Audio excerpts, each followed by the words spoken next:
Alright, so this is a special little video I am doing called The History of Horror, where I go through a bunch of horror movies throughout the years. Now, disclaimer, I'm only doing horror movies that I've seen, so I can't comment on many others, and most of them, well, I just remembered a couple, but I'm not redoing this list. Most of them I own. Maybe there's one. Yeah, there's only one on here that I don't own, but I thought needed to be in here. There are some in here that you might say, why is this on the list of history of horror? Like, is it iconic? I don't know. To me, it deserves to be on this list. So, we start off in 1931. There are two films that came out in 1931 that'd be on this list, and that is Dracula, starring Bela Lugosi, directed by Todd Browning, and Frankenstein, which came out also in 1931, and it stars Boris Karloff as the monster. Alright, we then go all the way to 1960, where we get Alfred Hitchcock's masterpiece,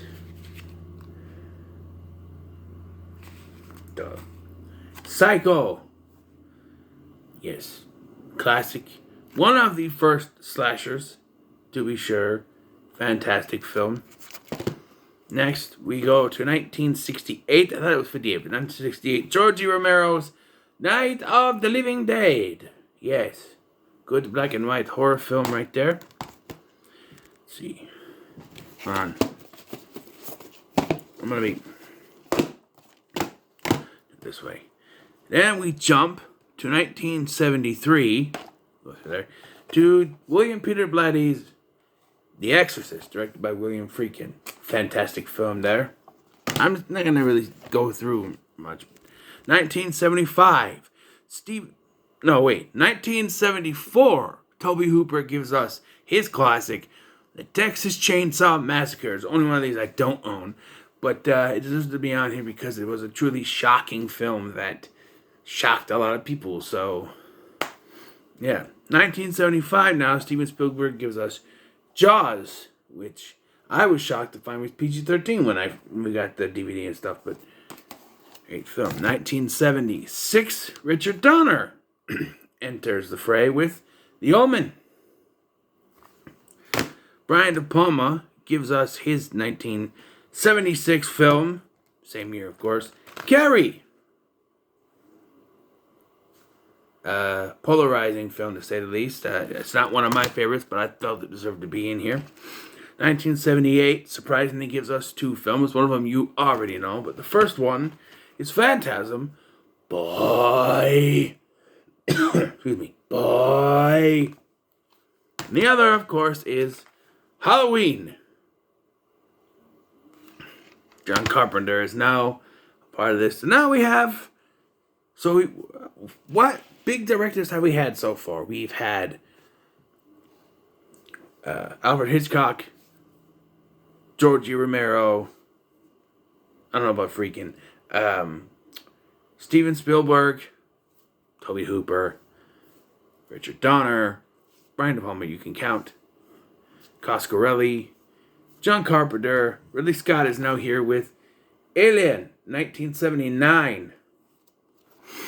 And then in 1980, Sean S. Cunningham was told to rip off Halloween, so we got Friday the 13th. Ignore Jason, he wasn't in the movie, it was his mama. But, yes. And also in 1980, we got our first second, I forgot about Carrie. Second Stephen King film in The Shining with Jack Nicholson. A film that Stephen King did not like, but I will sort of agree with him that Jack Nicholson does come off as nuts from the beginning. Could have cast as someone won't know, but you know.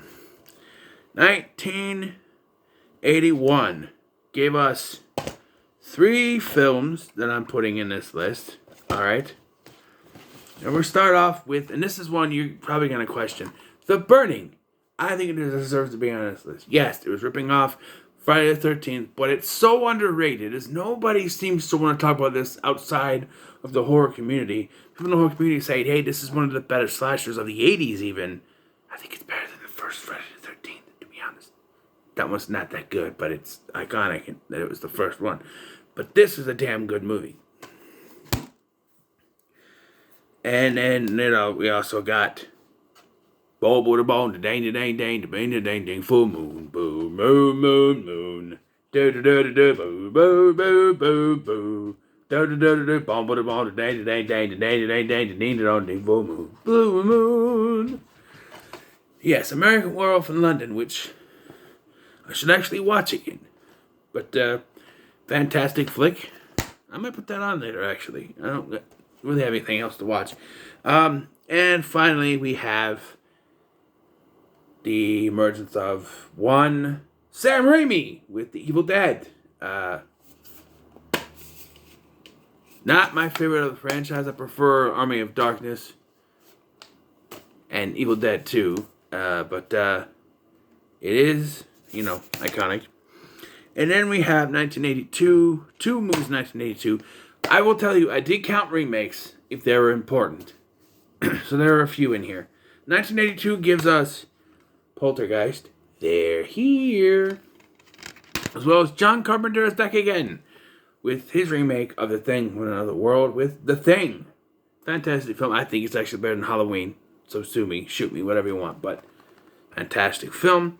1983 we have Sleepaway Camp. And I know, I said this before, without the ending, it's just the camp slasher film without any notoriety. But the ending makes it worth it. When you watch this movie, it's fantastic. Okay, that's the end of Stack 1 as well. We're now firmly in the 80s here. 1984 is a movie that was sort of a last addition to this list, but I thought, it's technically a horror, but it's also a comedy, but I'm going to include it. And it's 1984, which has two films in it, by the way. 1984's Ghostbusters.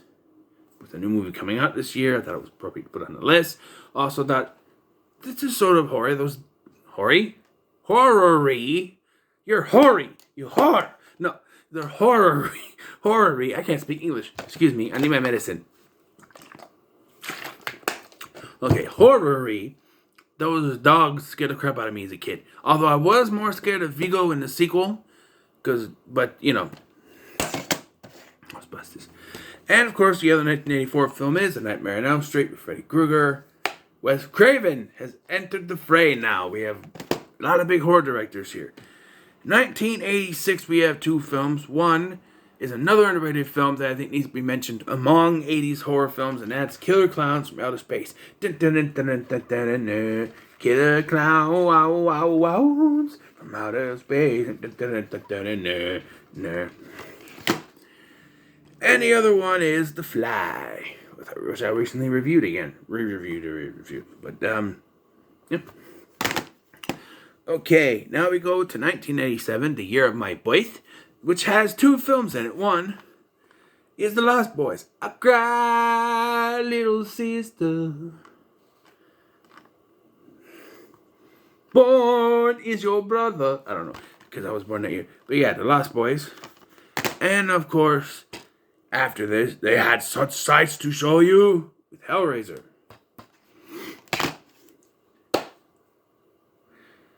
1988 gave us Child's Play, the story of a serial killer turned into a doll.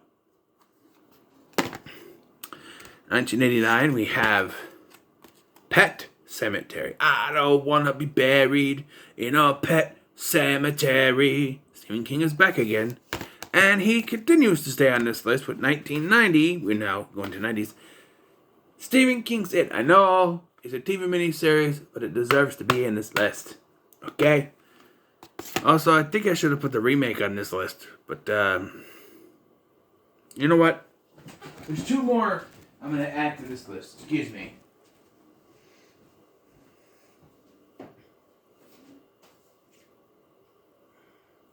What's the other one? Oh, right. Here. I think they both need to be mentioned in some way, shape, or form here. Alright, so so then we go to 1992. Here. And we have Candyman, Be My Victim. In 1993, we got a wee bit crazy lad with the Leprechaun. This was another last minute ad that I put in the list when I was going through it. 1995's Tales from the Crypt Demon Knight. I think it deserves to be on this list because Tales from the Crypt was a mainstay of the late 80s, early 90s, and then they had a movie. It's the only one I put on here, by the way, but I think it deserves to be here. So now, 1996 had two films, one, but the first one we're talking about is From Dusk Till Dawn, which was originally supposed to be a Tales from the Crypt film before it was there. I should also mention The Frighteners. That should also be in this list, but just add The Frighteners in there too, And Scream, of course, iconic, very iconic. 1997, they tried to copy Scream with I Know What You Did Last Summer. And 1998, they did it again, twice, with Urban Legend and The Faculty. The Faculty had aliens in it, but Okay, in 1999, the found footage genre was born. Well, there was one before this, with the Blair Witch Project. I don't think that much of it, but some people do, so I put it on the list. And then, see, we gotta go here to the year 2000. Two movies in the year 2000 to talk about, and that's Final Destination, Devon Sawa, and American Psycho. I have a review for both of those on this channel, by the way. Now we go to the last stack, and we go all the way to 2002. 2 years, 2002, not all the way. I thought it was 2004, but 2002, we had The Ring, which scared the bejeebus out of me the first time I watched it. And then, this technically I don't know if it technically breaks the rules, but I said, no sequels and some remakes. But I had to add this in there because it was such an iconic film that you never thought it was going to get made, and it did. So, 2004 had two movies in it. Oh, wait. 2003 had two movies in it. My bad. And we have Freddy vs. Jason. Yes, technically a sequel, but I'll count it. And the first remake we have, first of these 2000s remakes, 2003, was the remake of the Texas Chainsaw Massacre, which I think is a better film, by the way. It's not as annoying with the characters. In 2004, we had The Grudge, followed by Saw. James Wan has entered the fray now. In 2007, there's one entry. It's a remake. Can you guess what it is? Rob Zombie's Halloween. I had to put it in here. I think it fits with this, I'm not putting in Halloween 2018. That's technically a sequel, so I won't do it. But in 2008, we had Cloverfield, another big entry in the found footage genre. And we also had The Strangers, which was a great movie to watch alone, by the way. In 2009, there were two films released that I thought could merit. You could actually add the My Bloody Valentine remake, since I didn't have the original there, because I don't really care for the original. I don't think it really means much, although it could be underrated. I didn't add it, but we have Friday the 13th, Killer Cut for Friday the 13th, the remake, and Paranormal Activity, which technically came out in 2007, but the wide release was 2009, so we are now in the 2010s, and we go to 2010's Insidious. James Wan is back, and he's not gone yet. In 2010, also, we had a Nightmare on Elm Street remake. Don't particularly care for it, but I figured I had to get a mention. And another remake, we jump all the way to 2013 now, 2013. We have, the Evil Dead remake, which people say, it's a sequel to the same universe, but it's a remake. I'm counting it. It's a remake. Put it in there. Let's see. We have Les Purges, also 2013. And The Conjuring. James Wan is back again with another film. And then we have 2014. We have Unfriended, which I had to add in here because I figured it, started its own kind of genre. And in 2016, we had Don't Breathe, which got a sequel, and I might buy it because I don't know. 2017, okay, this was October, so I'm just gonna. 2017, we have Jordan Peele entering the fray with Get Out. I did not put Us because I like Get Out more, and I think it was a bigger deal. I think we have the remake Andy Muschietti's It. Yeah, I don't know why I didn't think about it, but put it in here before, but because I thought maybe if I put this in there, I'd put the sequel. But this was a big deal coming out, so 2018 has 3 entries in it. We have Happy Death Day, A Quiet Place, so there's that, and Hereditary. In 2019, we'll finish this up with 2 movies in 2019.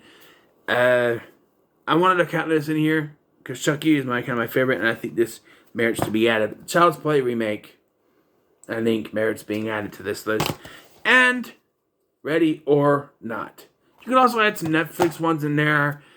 Throughout the years, too, you can add some Shudder ones. I don't want to add the Shudder ones. I just did a video with them. But, you could put The Babysitter in there. There's a bunch of other ones that you could put in here. But these are just the ones that I prefer. This is my list, My preferred movies that I think are kind of iconic and deserve to be either iconic or deserve to be known as iconic, such as Sleepaway Camp or The Burning, that people might turn their nose at, but I think they deserve to be out there. But yeah, so that's just my little history of horror for you. So what are your thoughts on my video? Let me know in the comments below. Be sure to like, share, and subscribe. Let me know your top 5. Just give me 5. Just give me 5, not top 5. Just give me 5 iconic horror movies that you like. Just give me 5. If you want, go ahead and do it.